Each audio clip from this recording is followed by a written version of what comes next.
Last week, I was struggling with momentum and moving forward and keeping the ball rolling and just making things. I was frustrated with the lack of creativity in my life. Well, this week, I broke the seal on a new project. I got something going. I just jumped in to game dev again, took some of the weight off of it, and took a good swing at it and started remembering how it works. Got back on the bike a little bit and it came right back to me. So we're going to talk about that. We're going to talk about games. We're going to talk about development. You know the drill. I'm mostly going to be talking about development in this episode, but we'll connect it to games just a little bit as always. So let's get started. This is Game, Develop, Repeat, and I'm your host, Chris.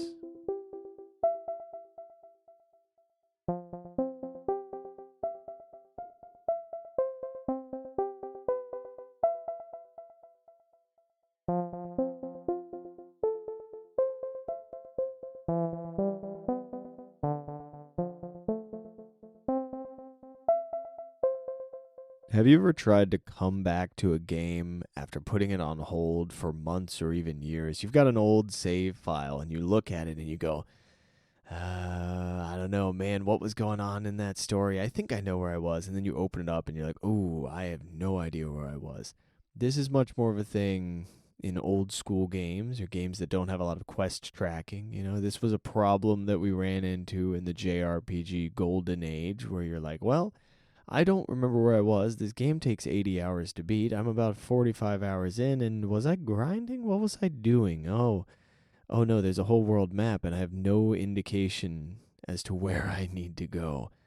I guess I need to restart the entire thing.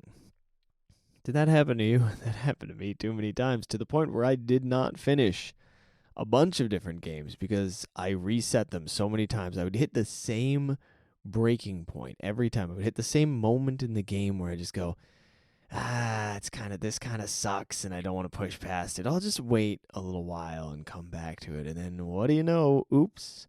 Never come back to it, forget everything that's going on, and now we got to restart. This can happen in other places. I think some of you may know where I'm going with this. Game development is not always something where you can just pick right back up where you left off. You jump in there and there's breadcrumbs all over the place, but have you looked at code that you wrote 6 months ago? If you did not comment it well, mother of God, you're in trouble.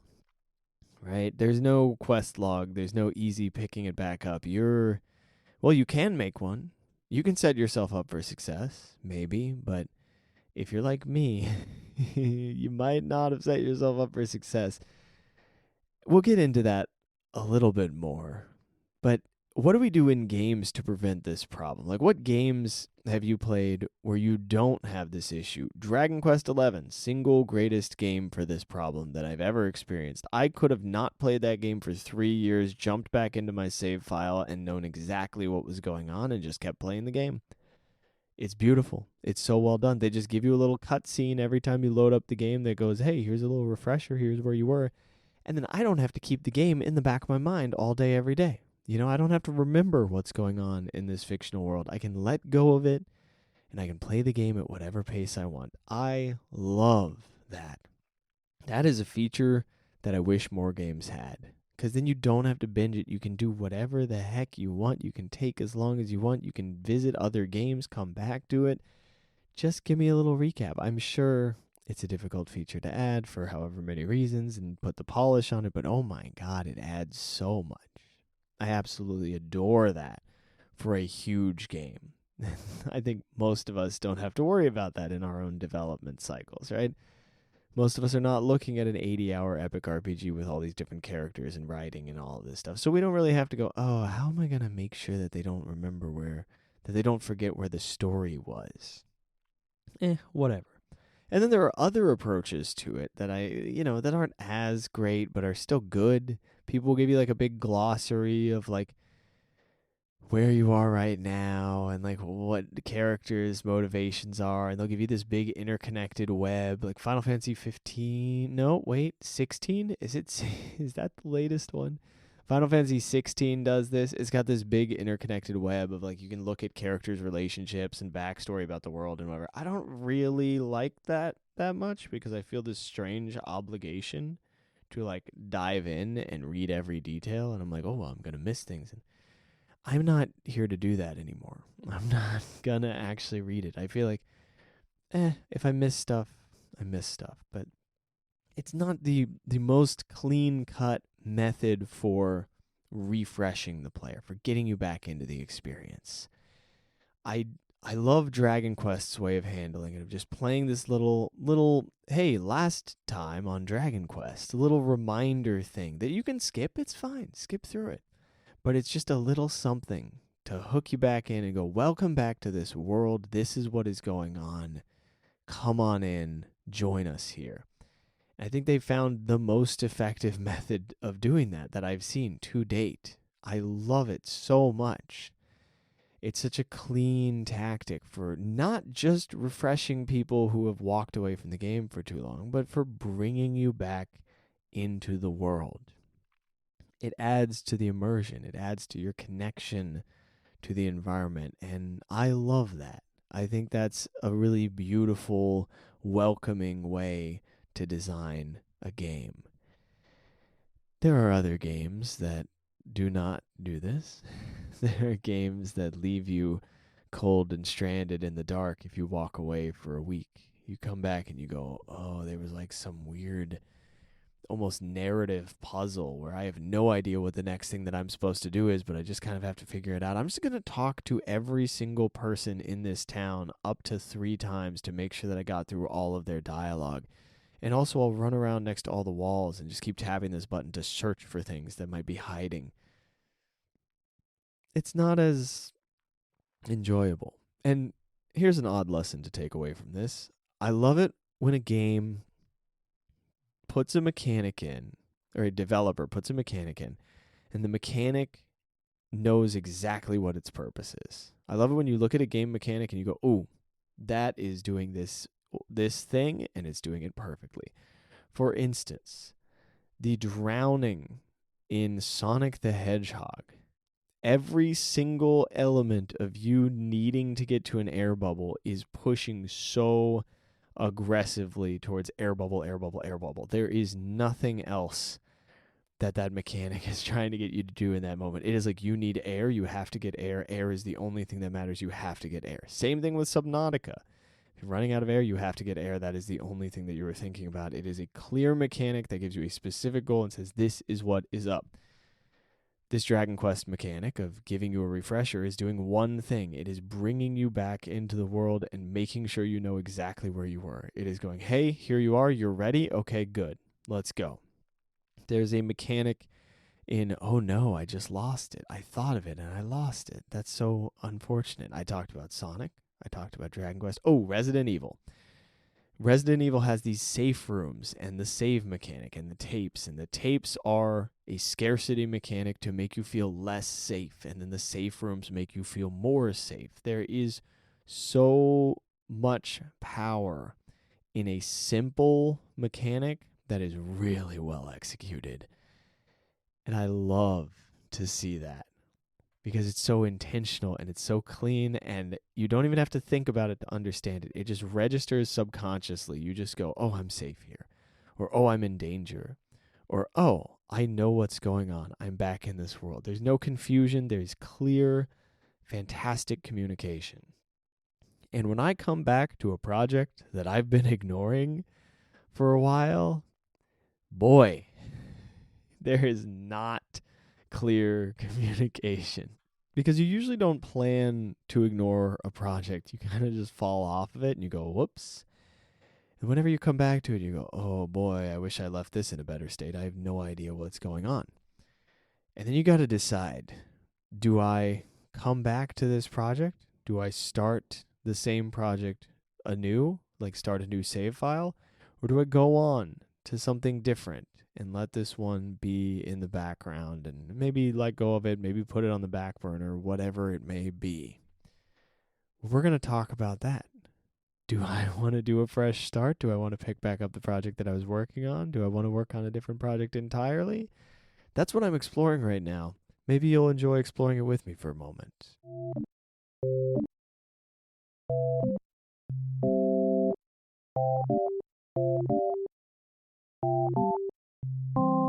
So I was feeling fully stuck on my project. I was having difficulty doing any game dev. I was getting annoyed with my lack of creativity in my life.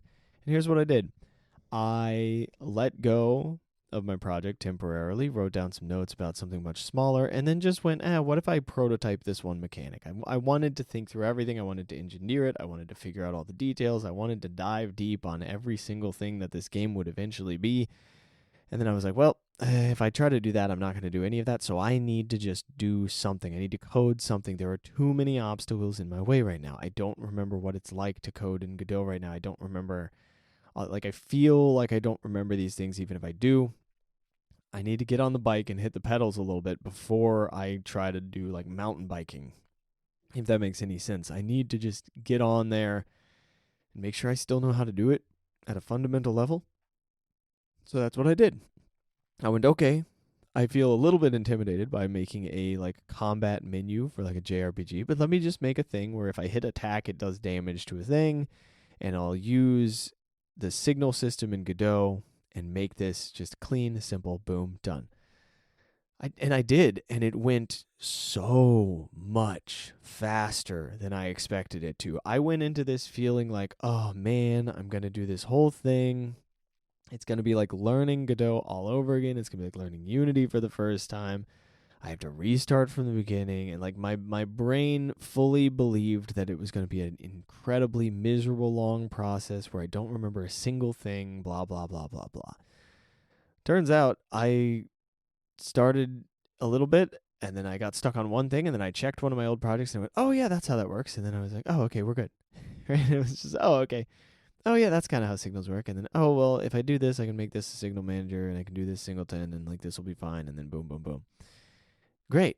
Now I have something functional and it's cleaner than a lot of the things that I've written in the past because I've learned a lot. And now I'm coding with, and no offense to the people who enjoyed the Twitch stream, but I'm coding without like having a bunch of people over my shoulder for the Twitch stream and giving suggestions and all this stuff. And I learned so much from that. I learned a phenomenal amount from that, but I never got to have it pay off because I was only coding on the stream. And to code, having had space from all of that, and just hop in, do just a little bit, make these signals. It's like I could think clearly again. It was so nice in a way to just have a clean slate and go, what if I want to start from the beginning and let's just build this out? And I looked at it differently too because I've had some experience now. So instead of looking at it and going, oh, how do I like make this game, right?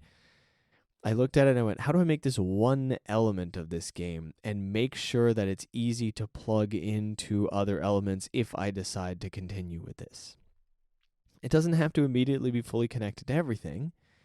It just needs to be something where I can go, okay, well, and then we can go from here to here and from here to here and connect these dots and connect all of these different things together. And okay, so I can kind of isolate this and, oh, boom, there we go. Now I have a little menu. I can make it disappear and reappear.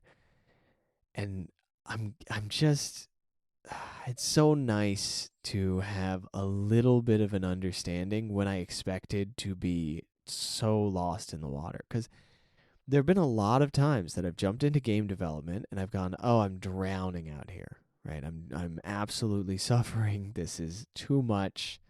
This is intense. This is frustrating. This is a lot of information that I don't understand, and like entire essays written by people who already have a degree in one thing, and they're like, oh, here's the simple. Dude, nothing is more frustrating than, oh, here's a very simple explanation, and then you read it and you go, this makes no sense whatsoever. What do you mean this is simple? Oh, it's simple to people who already understand 3 different programming languages, and they're just explaining this higher level concept. Oh, okay, great. Thanks so much. Not simple for me. And now, after I get through a bunch of that kind of stuff and get to this point, now I can look and I can go, okay, well, that stuff is not simple to me yet. That still doesn't make sense. But I can jump into an engine and I can go, oh wait, I can kind of do things here. I forgot that I can do things with Godot. I kind of lost track of the connection to just, oh, here's some basics, here's some fundamentals, boom, boom, boom. Because I was always working and pushing forward and forward and forward and forward on difficult things, which is good, by the way. I enjoy that. But I needed to come back around and go, oh, yeah, wait, I did get a deeper understanding of this. I did get somewhere with all of this. And I think that's the benefit of a fresh start. Now, I'm not saying that I am not going to make the fishing dating game. I love the art concept for that game. I love so many things about it. But what I am going to do is I'm going to play around with little concepts, little mini things for just a little bit as I'm getting my schedule back, as I'm starting to lock back into doing a little bit of game development. Because I only had one day of game dev this week, but it felt amazing. It was so nice. And once I've got a wedding coming up that I got some obligations for that I need to commit some time to. I've got work things. I've got the apprenticeship stuff. I've got some stuff going on that's all going to be done very soon. And once that's done, I can keep building this schedule. And as I build it, I want it to be, hey, I enjoy this, I enjoy that, I enjoy the other thing, and not have so much pressure on it. So what I'll do is I'll do little projects that I enjoy. I'll do small things that could build towards something bigger. And then if I really latch onto something, then I'll really latch onto it. If I don't really latch onto something, then I'll find something that I latch onto, and I'll work towards that. I'll go back to the fishing game project that I'm excited about. But right now, it's an overwhelming project, and I would love to go, okay, I'm committing to this project. We are doing this. We're pushing ahead. We're making this. We're going to get it done. But then I'm sorry if you hear a garbage disposal in the background. Man, that's rough. I'm sorry about that noise. I am not going to get anything done if I just say I'm committing to doing it this way. I'm going to force myself to make this big project. I'm going to force myself to make this happen, because right now I can't. I can't force that. I can be really passionate about development, though. I can still be really passionate about making games. And in an ideal world, would I be pushing forward on a much larger scale project? Yeah, absolutely. And this works towards that. But sometimes all you can do is the best that you can do. And I like developing. And if I start doing this thing where I force so aggressively, I'm not going to like it anymore. That's no good. I do this because I love it. And I love it because I do it. That's the other thing. I know that's a weird angle, but I do it because I love it is obvious. But I love it because I do it is a little tricky. The fact of the matter is, if you stop doing it completely, you're gonna fall out of it, and you're not gonna remember how much you love it until you start doing it again. So I have to go on a scale where I know that I'm going to consistently make stuff. And if I go on a scale where I know that I'm going to consistently make stuff, then I'm going to keep loving it. I'm going to love it more and more and more, and then it'll grow into something bigger, and then I'll be able to tackle whatever it is that I want to tackle. And I got to that place again. There's this place. Some of you are going to relate to this. I've probably talked about this before, but there's this place you can get to when you're creating things where you're like, I have to do this. This has to be done. It has to be so good. It has to be so perfect. It has to be this way, that way, the other. And it doesn't. And when you get to that place and you start stressing so much about it, I think I've used this analogy before, but you're trying to draw a beautiful drawing while a tiger is chasing you, and you're like, I can't focus on this drawing. I can't do this right now. You got to be delicate with yourself when you're trying to make something. You got to be gentle with it. You can't have somebody screaming over your shoulder. At least for me, maybe I'm just a sensitive little baby, but I can't have somebody screaming over my shoulder when I'm trying to create some beautiful thing that's about expressing myself and connecting with other people and all of this stuff. Because I do art for the sake of expression for the most part. somebody's screaming over my shoulder, I don't feel particularly vulnerable. I don't really want to share things about myself while I'm having this feeling of I have to do this. Ugh, yuck. It doesn't work for me. I know that this is all very like kind of woo-woo, like happy, whatever creativity talk, but to some extent, man, you just gotta cut yourself slack and go, I'm just gonna do what I love doing. Nobody's gonna die if you don't make your game. Nobody's gonna freak out if your game sucks. It's okay. Just make your game and just have a good time creating something that you love creating. That's how I feel about it anyway. I don't know how you feel about it, but I hope that you're enjoying it one way or another.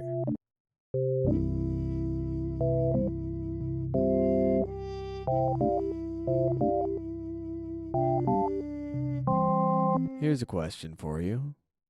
What have you learned in the last year, in the last 365 days? What have you learned that maybe you don't automatically recognize as growth?